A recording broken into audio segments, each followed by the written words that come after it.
Mister Raizada almost 5,000 crore की property के मालिक है, तो फिर ये इस भिखारी से बात क्यों कर रहे हैं? I'm sure उनका ड्राइवर रहा होगा। हेलो, आप जल्दी आइए immediately.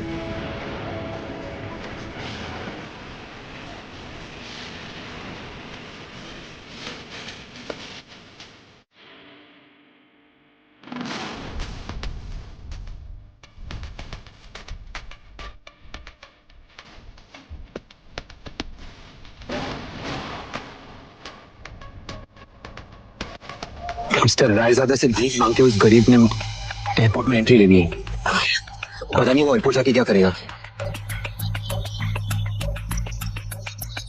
Excuse me, mister Raizada right? Hi, मैं दृष्टि, नारंग ग्रुप की CEO. Please don't mind me asking, लेकिन अभी अभी आप जिस शख्स से बात कर रहे थे, आप उसे कैसे जानते हैं? मतलब देखने में वो भिखारी लग रहा था, आप उस भिखारी को कैसे जानते हैं?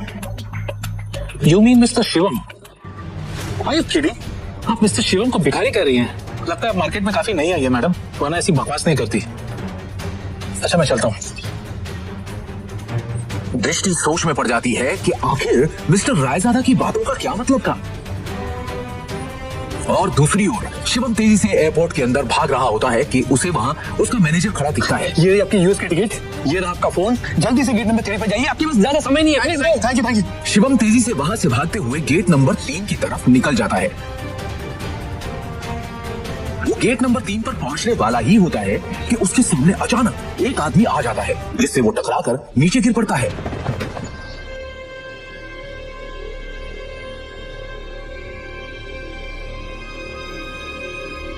सर आप ठीक है? मैं अंदर है क्या? हाँ, अबे एयरपोर्ट है ये, कॉलोनी का कोई पार्क नहीं है, समझा? और इस बेकारी को यहाँ पे अंदर घुसने किसे दिया? हाँ?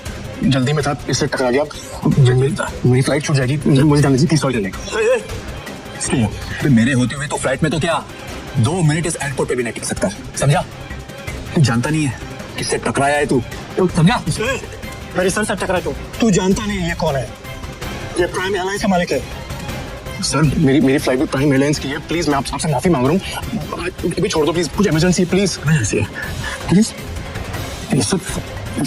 मेरी टिकट मैं भी देखता हूँ तो जैसा भिखारी मेरी एयरलाइंस में कैसा चढ़ता है, समझा ना? टिकट सर क्या टिकट इसकी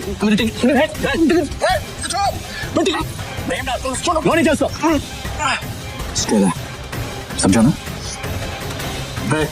और उसका टिकट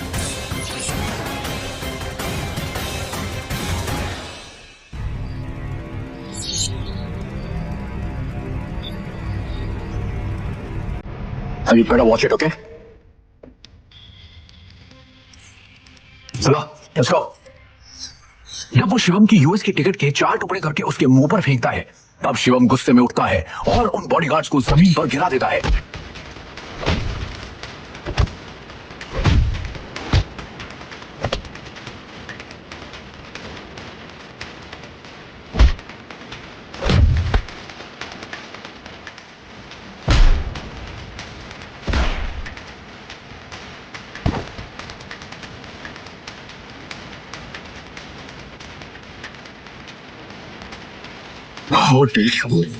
तू होता कौन है मेरी टिकट फाड़ने वाला? एक एयरलाइन का मालिक बनके खुद को बहुत बड़ा आदमी समझने वाला। 10 मिनट, अगले 10 मिनट में तुझे बर्बाद कर दूंगा, समझा?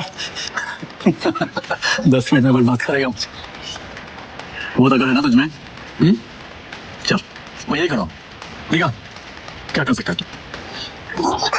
रुको, बहुत देखे ऐसे। हाँ, मेरी बात सुन, मैं यंग मास्टर बोल रही। प्रिय यात्रियों, यह सूचित किया जाता है कि प्राइम एयरलाइन की सेवाएं अस्थायी रूप से रोक दी गई। इसके कारण होने वाली असुविधा के लिए हमें खेद है। सभी यात्रीगण से अनुरोध है कि जानकारी के लिए हमारी आधिकारिक वेबसाइट या हेल्पलाइन से संपर्क करें। प्रिय यात्रियों, मेरे परमिशन और नोटिस के क्या मतलब सर, हमें ऊपर से इमीडिएटली ऑर्डर आया है, आपका लाइसेंस कैंसिल कर दिया है। इसके कारण होने वाली असुविधा प्राइम एयरलाइंस अब बैन हो चुकी है। आपको जो भी बात करनी है सर दृष्टि में अनुरोध है कि अधिक जानकारी के लिए हमारी आधिकारिक वेबसाइट या हेल्पलाइन से संपर्क करें। कहा था ना, 10 मिनट में तुझे बर्बाद कर दूंगा। और तेरी एयरलाइन को बैन कर दो। स्टार्ट पता चल। तू तो मामूली आदमी है यार। भैया यात्रियों तू ये सब कैसे कर सकता है? किया जाता है कि प्राइम मैं करोड़पति आदमी हूँ अस्थायी और है मेरे पास मेरी एयरलाइंस को बैन करने के लिए प्राइम मिनिस्टर की इजाजत चाहिए होता है। खेल है। सभी कौन करके?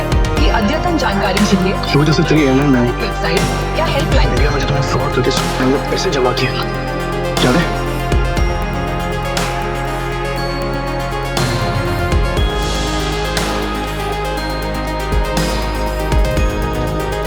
उसके लिए तुझे जेल भी भिजवा सकता हूँ। अभी इमरजेंसी नहीं, इसलिए तुम्हें नहीं छोड़ना। वो तेरे हाथ में कटोरा देखना तुझे बीच मंगा दिया।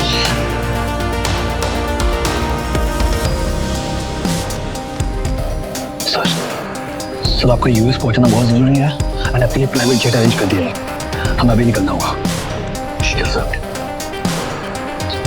प्राइवेट जेट मतलब ये कोई मामूली आदमी नहीं है। अरे ये बहुत रईस और पावरफुल आदमी है। सुनो, तुम्हारा नाम क्या है?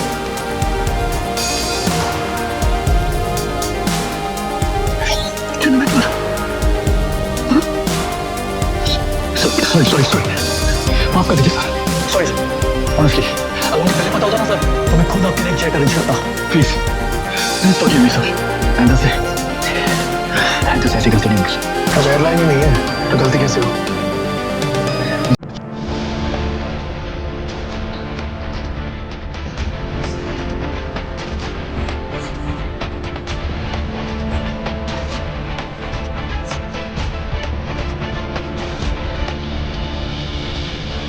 Good morning, sir. Morning. Sir, bag, please. Yeah, it's all right. Sir, please tell me. I'll keep it. Thank you. पर तभी यूएस से एक कॉल आती है। हेलो शिवम सर, अब आपको यूएस आने की कोई जरूरत नहीं है। हमें डॉलर मिल चुका है और बड़े साहब अब खतरे से बाहर है। हम कल ही उन्हें लेके इंडिया आ रहे हैं। Thank God. मैं तो डर ही गया था। Keep me posted, okay?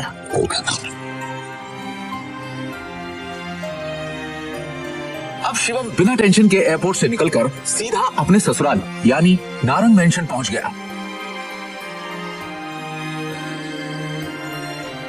उधर रोज की तरह शिवम दुनिया से बेखबर अपनी ही धुन में हाथों में दृष्टि का लंच बैग और कानों में ईयरफोन्स लगाए ऑफिस आया। गुड मॉर्निंग मिसेस वर्मा, कैसी हैं आप? आज का दिन बहुत खूबसूरत है ना? Hello, how are you? You? तो क्यों टेंशन क्यों? तो सारा टाइम जमीन वर्कआउट का काम करता रहेगा कि कभी न्यूज भी देखेगा? इतने बड़े बिजनेसमैन का दामाद है और तुझे बिल्कुल खबर नहीं बिजनेस की। सर क्या हुआ? मुझे मालूम नहीं है। सरकारी टेंडर्स ना मिलने से नारंग इंडस्ट्रीज को बड़ा झटका। वेंटिलेटर पे चल रही नारंग इंडस्ट्रीज को इस 200 करोड़ के टेंडर से बहुत उम्मीदें थी, लेकिन ये टेंडर चला गया कपूर इंडस्ट्रीज के पास। नारंग इंडस्ट्रीज और उसके गिरते हुए शेयर्स को कैसे बचाएगी दृष्टि नारंग? ऋषभ दृष्टि का बिजनेस पार्टनर था। वैसे तो उसे दृष्टि का जीवन साथी बनना था, लेकिन दृष्टि के दादाजी ने मरने से पहले जबरदस्ती दृष्टि की शादी एक सड़क छाप गरीब लड़के शिवम से करा दी थी, जो छोले कुलचे बेचता था। और फिर दृष्टि के दादाजी के गुजर जाने के बाद बिजनेस को संभालने के लिए दृष्टि के पिता अखिल नारंग ने बहुत कोशिश की, लेकिन वो कंपनी को संभाल नहीं सके। तनाव की वजह से उनकी तबीयत पर गहरा असर पड़ा, नुकसान बढ़ता जा रहा था, इसलिए दृष्टि को ये जिम्मेदारी उठानी पड़ी। हालांकि ऋषभ चाहता तो दृष्टि की ये समस्या अपने पापा के दोस्त मिस्टर नारायण से रिक्वेस्ट करके हल करवा सकता था, लेकिन दृष्टि से अपनी सगाई टूटने के बाद उसने फैसला किया कि वो कभी भी दृष्टि की मदद नहीं करेगा। दृष्टि बिल्कुल खामोश बैठी थी। वो हर हाल में इस कंपनी को बचाना चाहती थी। टेंडर ना मिलने की वजह से सारे इन्वेस्टर्स ने अपने हाथ खींच लिए। इनफैक्ट ये देखो, ये बैलेंस शीट, इसमें भी कुछ खास नहीं। They don't have trust on us anymore. अगर ऐसा ही चलता रहा ना तो हमारी कंपनी दिवाला हो जाएगा। नहीं नहीं नहीं नहीं नहीं नहीं, no. This cannot happen. I can't let this happen. ये कंपनी सिर्फ कंपनी नहीं है। दादाजी ने खून पसीने की मेहनत से नारंग ग्रुप ऑफ कंपनीज को खड़ा किया था और इसका परचम सिर्फ हमारे देश में नहीं बल्कि विदेश में भी लहरा रहा है। बहुत मेहनत से दादाजी ने इसे कामयाब बनाया है और ये गलती की वजह से या कुछ ना कर पाने की वजह से मैं दादाजी की पूरी मेहनत को मिट्टी में मिलने नहीं दे सकती। We have to do something. I can't lose this company. This is not the option. आप सब प्लीज कुछ कीजिए। आपको तो कोई आइडिया होगा ना, कोई सोल्यूशन होगा। Somebody just find a way. निशा बेटा, तुम्हारे दादाजी के टाइम से हमारे कुछ वफादार एसोसिएट्स थे जिनके साथ हम बिजनेस करते थे, लेकिन उनके निधन के बाद ऋषभ के निर्देश पर हमने उनके साथ डील करना बंद कर दिया। अगर तुम कहो तो उनसे मर्जर की बात की जाए। राजीव काका, दैट्स नॉट एन ऑप्शन। और वैसे भी आज की खबर सुन के मुझे नहीं लगता कोई हमारे साथ मर्जर करेगा। Mohit, let's look at other options. Meanwhile, what can we do? Raja Mouli उर्फ राजा काका दृष्टि के दादाजी के पुराने वफादार थे, लेकिन आज वो सिर्फ नाम के कंपनी एडवाइजर थे। नारंग इंडस्ट्रीज और उसके गिर्द। Hello, yes ma'am, yes ma'am, I get the files. अपने एक्सपर्ट से हम जानेंगे दिवालिया हो रही नारंग इंडस्ट्रीज का भविष्य। नारंग इंडस्ट्रीज और उसके गिरते हुए शेयर्स को कैसे बचाएगी दृष्टि नारंग।